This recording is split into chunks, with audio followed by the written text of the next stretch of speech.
Hello साथियों, कैसे आप सभी लोग। आशा करते हैं आप सभी लोग स्वस्थ मस्त होंगे। तो आइए इस वीडियो लेक्चर में आप सभी का हार्दिक स्वागत और अभिनंदन है। इस वीडियो में हम बात करेंगे आप सभी से कि आप किसी भी एग्जाम की तैयारी कर रहे हैं, जैसे कि आप लाइक बीपीएससी, ठीक, या स्टेट या यूपी टेट या एलटी ग्रेड, किसी की भी तैयारी कर रहे हैं तो उसमें ये जो है जीके जीएस आप में बहुत ही इम्पॉर्टेंट है और वो आएगा। तो यहाँ पर पहला प्रश्न आप सभी साथियों के सामने कि कांग्रेस में पहली बार वंदे मातरम कब गाया गया। पहली बार साथियों वंदे मातरम कब गाया गया, तो कांग्रेस में सबसे पहले वंदे मातरम कांग्रेस में कब गाया गया, तो 1896 ईस्वी में। याद रखेंगे 1896 ईस्वी में कलकत्ता कांग्रेस अधिवेशन में, जब कांग्रेस का अधिवेशन कलकत्ता में हुआ था। कहाँ हुआ था साथियों? कलकत्ता में हुआ था। तो रविन्द्रनाथ ठाकुर द्वारा पहली बार वंदे मातरम गाया गया। किसके द्वारा गाया गया? रविन्द्रनाथ ठाकुर द्वारा यहाँ पे गाया गया। तो इसका राइट आंसर हो जाएगा 1896 यानी 96। चलिए दूसरा प्रश्न देखते हैं। यहाँ पर वंदे मातरम कहाँ से लिया गया है। अगला प्रश्न है साथियों, वंदे मातरम कहाँ से लिया गया है। तो यहाँ पर आपका आंसर क्या हो जाएगा? आपका आंसर हो जाएगा आनंद मठ। आनंद मठ जो है, आनंद मठ से लिया गया है वंदे मातरम। वंदे मातरम जो है किसने इसकी रचना की थी, तो बंकिम चंद्र चट्टोपाध्याय, जिसको चटर्जी के नाम से भी जानते हैं। बंकिम चंद्र चट्टोपाध्याय साथियों याद रखेंगे, बंकिम चंद्र चट्टोपाध्याय या बंकिम चंद्र चटर्जी के उपन्यास आनंद मठ से लिया गया। आनंद मठ क्या था? उपन्यास। आनंद मठ साथियों क्या था? उपन्यास, और इसी में से लिया गया है ये वंदे मातरम। तो याद रखेंगे वंदे मातरम को। अगला प्रश्न है, महात्मा गांधी के राजनीतिक गुरु कौन थे। महात्मा गांधी के राजनीतिक गुरु कौन थे साथियों? सेशन को अच्छा लग रहा है इसको लाइक करिए, हाइप भी करिए, इसको सब्सक्राइब कर लीजिए। तो महात्मा गांधी के राजनीतिक गुरु कौन थे? महात्मा गांधी के राजनीतिक गुरु थे गोपाल कृष्ण गोखले। गोपाल कृष्ण गोखले थे महात्मा गांधी के राजनीतिक गुरु। गांधी जी ने स्वयं कहा कि गोखले उनके राजनीतिक गुरु थे। गांधी जी ने स्वयं कहा कि गोखले यानी गोपाल कृष्ण गोखले उनके राजनीतिक गुरु थे, जिनसे उन्होंने भारतीय राजनीतिक और सुधार की शिक्षा ली। तो चलिए यहाँ पर आगे बढ़ते हैं। गोपाल कृष्ण गोखले के ही कहने पर महात्मा गांधी जो है 1915 ईस्वी में जो है भारत में आ गए थे, भारत वापस लौट आए थे। चलिए अगला देखते हैं। यहाँ पर तभी 9 जनवरी को आए थे, तो 9 जनवरी को भारतीय प्रवासी दिवस भी हम लोग मनाते हैं साथियों गांधी जी के लिए। बिहार में पहली बार कांग्रेस का अधिवेशन कहाँ हुआ? बिहार में पहली बार कांग्रेस का अधिवेशन कहाँ हुआ? पटना में। 1912 ईस्वी में पटना में बिहार को बंगाल से अलग कर एक नया राज्य बनाया गया था, और उसी वर्ष पटना में भारतीय राष्ट्रीय कांग्रेस का अधिवेशन आयोजित हुआ। पटना के बांकीपुर में जो है, देखिए साथियों, बिहार में कांग्रेस के कितने अधिवेशन हुए? 3 अधिवेशन हुए। कितने अधिवेशन हुए? 3। पटना में हुआ और पटना के बांकीपुर में हुआ। पटना के कहाँ हुआ? बांकीपुर में हुआ 1912 ईस्वी में। याद रखेंगे जब बंगाल को बिहार से अलग किया गया, एक नया राज्य बनाया गया, ध्यान रखेंगे। दूसरा गया में हुआ था। अगला देखते हैं, मुजफ्फरपुर के किस मजिस्ट्रेट की काफिले पर खुदीराम बोस और प्रफुल्ल चाकी ने बम फेंक दिया? कब बम फेंक दिया? 30 अप्रैल 1908।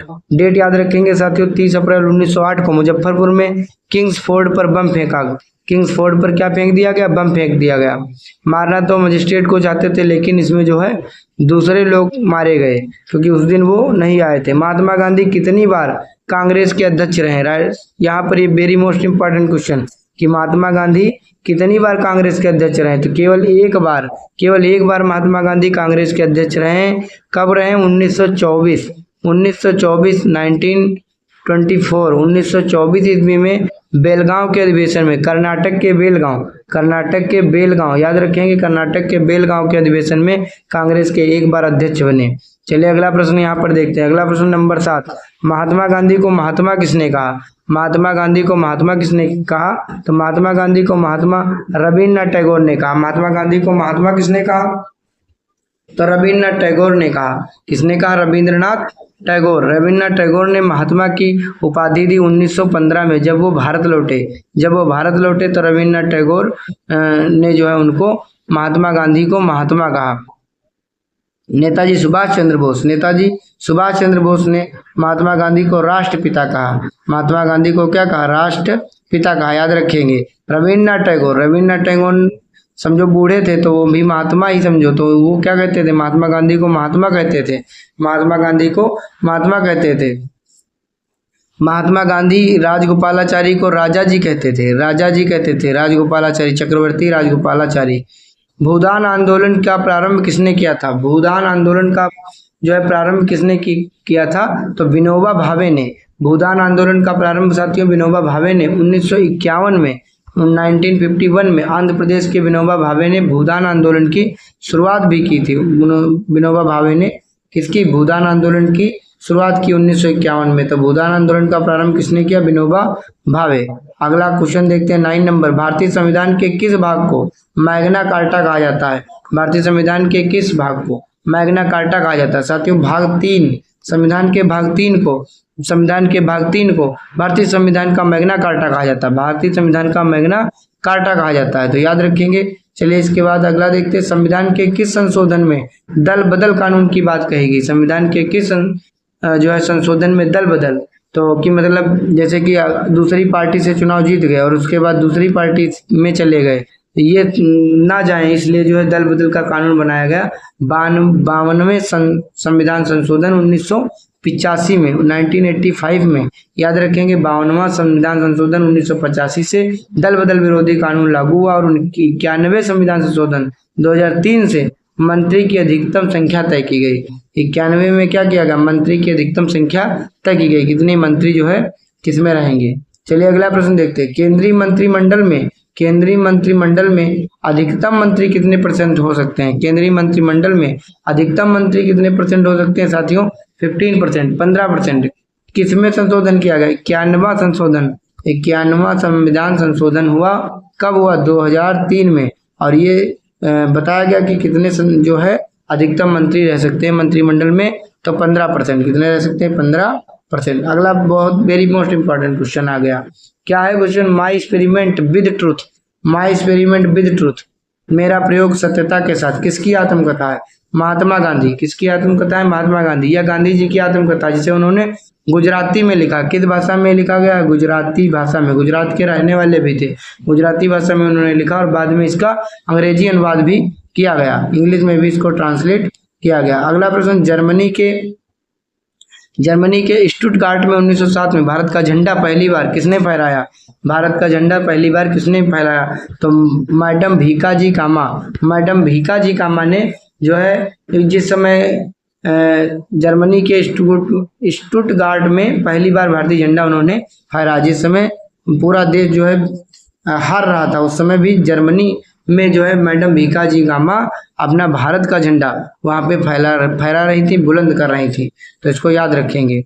1907 में 1942 का जो है भारत छोड़ो आंदोलन, 1942 में क्या चल रहा था? भारत छोड़ो आंदोलन के दौरान चरखा समिति की स्थापना कहाँ की गई? चरखा समिति की स्थापना साथियों कहाँ की गई? पटना में किया गया। कहाँ किया गया? पटना में। 1942 में भारत छोड़ो आंदोलन के दौरान पटना में चरखा समिति की स्थापना हुई। इसका उद्देश्य था स्वदेशी वस्त्रों को बढ़ावा देना, स्वदेशी कपड़ों को बनाना, अपने देश के कपड़ों को, वस्त्रों को बनाना। अगला प्रश्न है, भारत में संसदीय शासन प्रणाली किस देश से ली गई है? भारत में संसदीय शासन प्रणाली कहाँ से ली गई? संसद, सदन जो है, उच्च सदन, निम्न सदन, ये सब ब्रिटेन से लिया गया। कहाँ से लिया गया? ब्रिटेन से लिया गया, उच्च सदन और निम्न सदन। चलिए अगला प्रश्न देखते हैं। पहला परमाणु बम नहीं, पहला परमाणु सिद्धांत, पहला परमाणु सिद्धांत किसने दिया था? तो इसको जो है किसने दिया था पहला परमाणु सिद्धांत? यहाँ पे ऋषि कणाद थे, ऋषि कणाद जो थे उन्होंने पहली बार परमाणु का सिद्धांत दिया। परमाणु का सिद्धांत ऋषि कणाद ने। अणु का सिद्धांत सबसे पहले प्रस्तुत किया। किसका सिद्धांत प्रस्तुत किया? अणु का, परमाणु का, ऋषि कणाद। अगला प्रश्न है, हेपेटाइटिस बी किससे प्रभावित करता है? हेपेटाइटिस बी जो है किसे प्रभावित करता है? हेपेटाइटिस बी साथियों लीवर, जिसको लीवर कहते हो, जिसको यकृत कहते हो, ठीक, जिसको जिगर कहते हो, जिसको कलेजा कहते हो या करेजी, ठीक, उसको जो है लीवर को हेपेटाइटिस बी जो है प्रभावित करता है। यह एक वायरल संक्रमण है जो मुख्य रूप से लीवर को प्रभावित करता है। आगे देखते हैं। अगला प्रश्न, दिमागी बुखार दिमागी बुखार के नाम से कौन सा रोग जाना जाता है? दिमागी बुखार के नाम से कौन सा रोग जाना जाता है? मेनिंजाइटिस। साथियों ध्यान रखेंगे, मेनिंजाइटिस मस्तिष्क की झिल्ली की सूजन है जिसे दिमागी बुखार कहा जाता है। मस्तिष्क की झिल्ली में स्वेलिंग आ जाती है, स्वेलिंग माने सूजन आ जाती है, जिसे दिमागी बुखार के नाम से जाना जाता है। अगला प्रश्न, भारत में नोबेल पुरस्कार पाने वाले पहले व्यक्ति कौन थे? भारत में नोबेल पुरस्कार पाने वाले पहले व्यक्ति थे रविंद्रनाथ टैगोर। रविंद्रनाथ टैगोर के पिताजी का नाम देवेंद्रनाथ टैगोर। रविंद्रनाथ टैगोर जी के पिता का नाम देवेंद्रनाथ टैगोर। रविंद्रनाथ टैगोर जो है भारत में पहले नोबेल पुरस्कार प्राप्त करने वाले पहले भारतीय थे। 1913 ईस्वी में उनको जो है साहित्य के क्षेत्र में नोबेल पुरस्कार मिला। किसके क्षेत्र में मिला? तो साहित्य के क्षेत्र में इनको नोबेल पुरस्कार मिला। 20 क्वेश्चन नंबर, बिहार में सिल्क सिटी के नाम से, सिल्क माने क्या होता है? रेशम। बिहार में सिल्क सिटी के नाम से किसे जाना जाता है? साथियों भागलपुर को। भागलपुर को जो है सिल्क सिटी के नाम से जाना जाता है। भागलपुर अपनी टसर सिल्क के लिए प्रसिद्ध है, इसलिए इसे सिल्क सिटी कहा जाता है। भागलपुर को क्या कहा जाता है? Silk city. याद रखेंगे। अगला प्रश्न, हड्डी की कमजोरी, ध्यान रखेंगे, हड्डी की कमजोरी किस विटामिन की कमी से होती है? हड्डी की विटामिन डी यहाँ पे ध्यान रखेंगे, जिसकी कमी से रिकेटस जो है हो जाता है। रिकेटस छोटे बच्चों में, ऑस्ट्रोमलेशिया बड़े लोगों में, वयस्कों में ऑस्ट्रोमलेशिया बीमारी हो जाती है हड्डियों से संबंधित। बच्चों में रिकेटस हो जाता है, विटामिन डी की कमी से हड्डियां कमजोर हो जाती हैं। रिकेटस और ऑस्ट्रियोमलेशिया या ऑस्ट्रियोपोरोसिस बीमारी यहाँ पर हो जाती है। अगला प्रश्न, दूरबीन का आविष्कार किसने किया? दूरबीन का साथियों आविष्कार किसने किया? 1500 गैलीलियो ने दूरबीन का आविष्कार किया 1609 ईस्वी में। 1590 में सूक्ष्मदर्शी का आविष्कार हुआ था। सूक्ष्मदर्शी की खोज किसने किया था? किसने आविष्कार किया था? तो जेड जॉनसन। सूक्ष्मदर्शी की जो है जेड जॉनसन ने यहाँ पर इसकी खोज किया था। साथियों ध्यान रखेंगे, दूरबीन का आविष्कार गैलीलियो ने 1609 ईस्वी में। गैलीलियो ने खगोल विज्ञान में जो है बनाई, टेलीस्कोप अंग्रेजी में कहते हैं। भारत का सबसे बड़ा राज्य क्षेत्रफल की दृष्टि से भारत का सबसे बड़ा राज्य कौन सा है? राजस्थान जो है क्षेत्रफल की दृष्टि से भारत का सबसे बड़ा राज्य, लगभग 3.42 या 3.42 लाख वर्ग किलोमीटर 3.42 लाख वर्ग किलोमीटर यहाँ पर ध्यान रखेंगे। राजस्थान। उत्तर प्रदेश जनसंख्या की दृष्टि से सबसे बड़ा राज्य, मध्य प्रदेश में क्या है? मध्य प्रदेश में जंगल सबसे ज्यादा पाए जाते हैं। ठीक। महाराष्ट्र में क्या है? तारापुर परमाणु संयंत्र है, बिजली घर है। निम्नलिखित में से कौन सा पर्वत भारत और तिब्बत के बीच सीमा बनाता है? भारत और तिब्बत के बीच जो है सीमा कौन बनाता है? तो इसका राइट आंसर हो जाएगा हिमालय जो है भारत और तिब्बत के बीच सीमा साझा करता है। हिमालय पर्वत श्रृंखला भारत और तिब्बत यानी चीन के बीच एक प्राकृतिक सीमा बनाती है। यह विश्व की सबसे ऊंची पर्वत श्रृंखला है, जिसमें माउंट एवरेस्ट भी शामिल है। माउंट एवरेस्ट भारत की सबसे ऊंची चोटी माउंट एवरेस्ट। याद रखेंगे, विश्व की सबसे ऊंची चोटी माउंट एवरेस्ट। भारत की कौन सी? भारत की केटू गाडविन ऑस्टिन भारत की है। विश्व की कौन सी है? विश्व की आपकी कौन सी हो जाएगी यहाँ पर? Mount Everest. याद रखेंगे, गंगा नदी का उद्गम स्थल कौन सा है? गोमुख। याद रखेंगे, गंगा नदी का उद्गम गोमुख कहाँ पर है? उत्तराखंड। गोमुख कहाँ पर है साथियों? उत्तराखंड में स्थित गंगोत्री ग्लेशियर से होता है। गंगा को भागीरथी नाम से भी जाना जाता है और अलकनंदा से मिलकर गंगा बनाती है। ठीक, इसको याद रखेंगे। इसके बाद अगला प्रश्न, थार का मरुस्थल किस राज्य में है? थार का मरुस्थल, सभी साथियों को यह आंसर पता होगा। थार का मरुस्थल कहाँ है? तो राजस्थान में। थार का मरुस्थल कहाँ है? राजस्थान में है। इसका थार का मरुस्थल राजस्थान में है, ध्यान रखेंगे। इसके बाद में अगला क्वेश्चन देखते हैं, कौन सी नदी बंगाल की खाड़ी में नहीं गिरती है? कौन सी नदी बंगाल की खाड़ी में नहीं गिरती? याद रखेंगे, यहाँ पे नेगेटिव पूछा है। कौन सी नदी बंगाल की खाड़ी में नहीं गिरती है? तो नर्मदा जो है यहाँ पर वो बंगाल की खाड़ी में नहीं गिरती है। याद रखेंगे नर्मदा, ना से नहीं, ना से नर्मदा। नर्मदा बंगाल की खाड़ी में नहीं गिरती है। अगला प्रश्न, कर्क रेखा भारत के किन राज्यों से होकर नहीं गुजरती? यहाँ पर भी नेगेटिव पूछा गया। वैसे 8 राज्यों से होकर गुजरती है, कहाँ से नहीं गुजरती है? तो इसके लिए जो है आप लोग अपनी ट्रिक जो है याद रखेंगे। कर्क रेखा कहाँ कहाँ से गुजरती है? तो गुजरात से, राजस्थान से, मध्य प्रदेश, छत्तीसगढ़, झारखंड, पश्चिम बंगाल, त्रिपुरा, मिजोरम। तो यहाँ से गुजरती है, लेकिन उड़ीसा से नहीं गुजरती है। ये उड़ीसा से नहीं गुजरती है। अगला प्रश्न, नर्मदा और ताप्ती जो है नदियाँ किस दिशा में बहती हैं? नर्मदा और ताप्ती नदियाँ किधर से किधर बहती हैं? तो पूरब से पश्चिम दिशा में, पूरब से पश्चिम दिशा में जो है ये नर्मदा और ताप्ती जो है बहती हैं। अगला प्रश्न, भारत में ब्लैक सॉइल किस फसल के लिए उपयुक्त मानी जाती है? ब्लैक सॉइल माने काली मिट्टी। ब्लैक सॉइल का मतलब क्या होता है? ब्लैक सॉइल, ब्लैक सॉइल का मतलब होता है काली मिट्टी। काली मिट्टी, काली मिट्टी या रेंगुर मिट्टी इसको भी कहा जाता है। रेंगुर मिट्टी ये महाराष्ट्र, गुजरात और मध्य प्रदेश में पाई जाती है।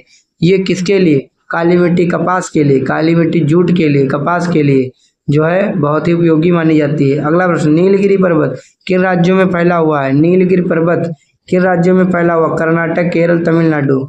के याद रखेंगे। कर्नाटक, केरल, तमिलनाडु। कर्नाटक, केरल, तमिलनाडु। नीलगिरी पर्वत किन राज्यों में फैला हुआ? कर्नाटक, केरल, तमिलनाडु। अगला प्रश्न, सुंदरबन डेल्टा मुख्य रूप से किन 2 नदियों द्वारा निर्मित है? सुंदरबन डेल्टा निम्नलिखित किन नदियों द्वारा निर्मित है? गंगा और ब्रह्मपुत्र। गंगा और ब्रह्मपुत्र के द्वारा सुंदरबन डेल्टा मुख्य रूप से किन 2 नदियों? गंगा और ब्रह्मपुत्र। यहाँ पर ये थे हमारे 35 क्वेश्चन। आप सभी लोगों को वीडियो अच्छा लगा तो लाइक करके जरूर जाइएगा। चैनल पे नए, चैनल को सब्सक्राइब कर लीजिएगा। आप सभी का वीडियो देखने के लिए बहुत बहुत धन्यवाद। Thank you.